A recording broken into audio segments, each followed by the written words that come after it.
Alright, welcome to this video. I'm just here to Sports Network. It's specifically Riverdale Review Dale. Don't have too much time to go, so let's just get after it.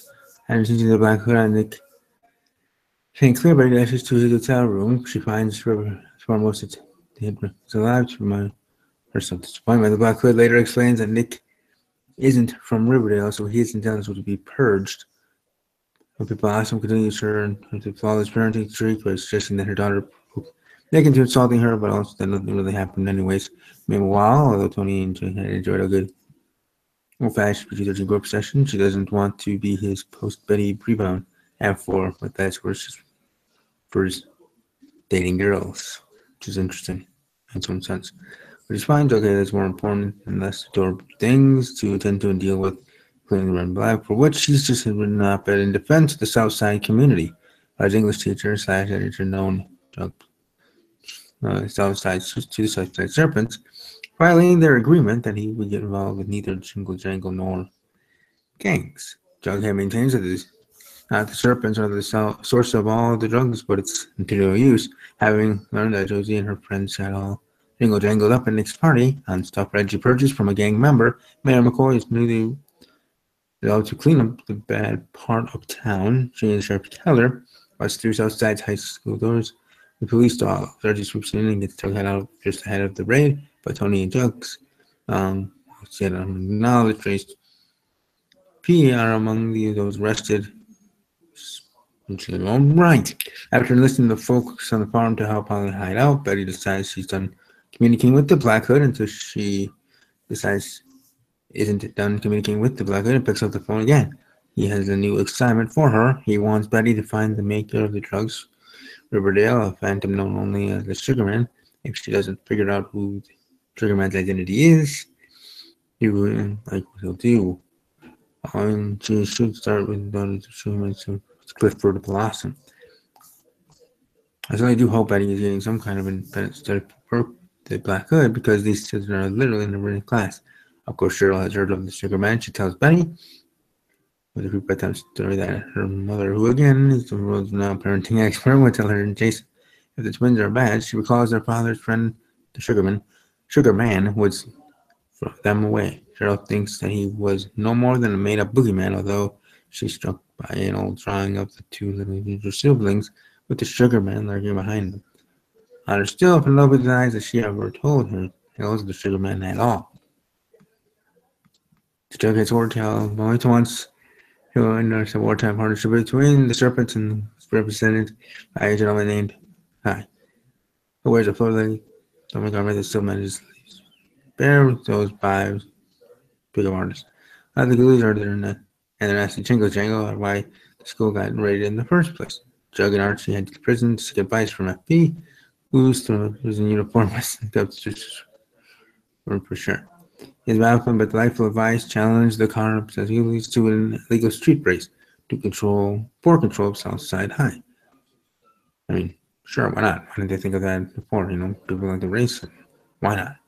That Pops Veronica convinces Betty to explain why she's been acting so awkward. The ice between them finally melts.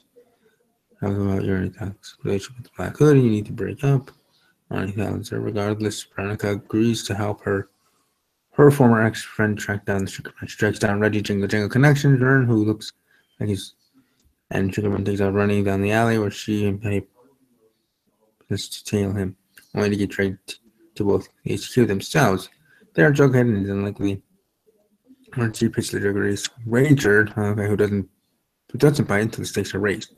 The Ghoulies win. They add the White Worm and the trailer parks to their territory.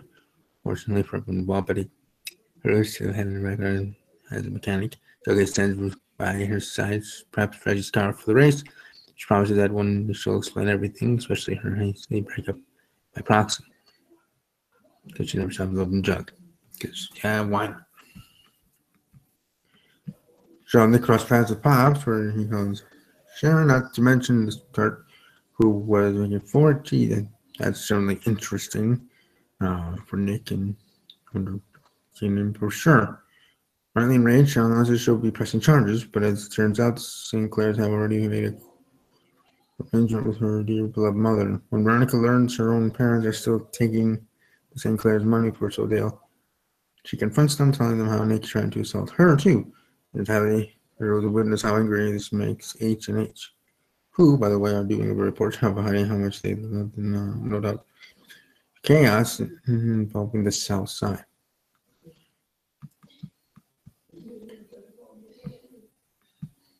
I go Charlotte delivery.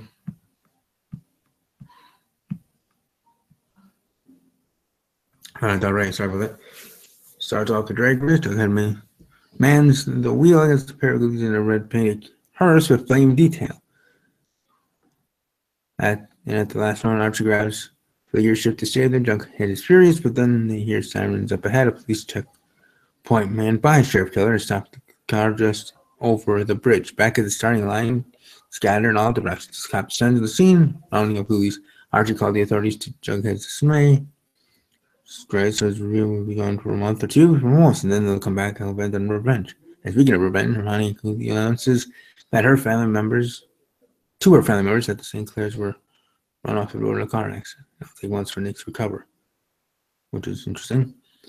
Veronica says, I very much enjoy Ronnie imagining it's really participating in a crime family. Cheryl finds from Nick's family in Penelope's bedroom and agrees to give her the hush money in exchange for the truth about the Sugar Man. Mother Blossom finally tearfully admits that there have been many Sugarmen over the years. Cheryl dutifully hands over the check. Penelope throws it in the fireplace. Cheryl in turn passes the current Sugarman's name along to Betty. But when the Black Hood calls, she won't tell him.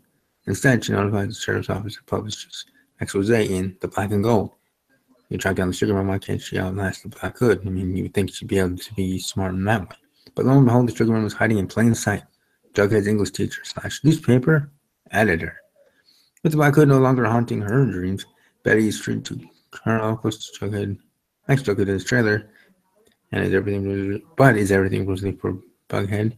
Once again, who knows? Yeah, I would hope so. But if let's go easy and unfolds, the Sugarman's jail cell where Black Hood shoots him through the bars. And that's how that ends. Again, continuing in that way. And now my top 5 has changed a little bit. Number 5, Cheryl Blossom. Number 4, Sheriff Keller. Number 3, Hermione Lodge. Number 2, Hiram Lodge. And number 1 still, Betty's father. Or my top 5 there. So I do apologize for this quick and speedful review. Just want to get the review up. Next week I promise will be a little bit longer. But I thank you guys for watching live and archived. Otherwise, welcome to like the video and support. And enjoy the rest of your weekend for sure. And have fun above all else as always. Take care.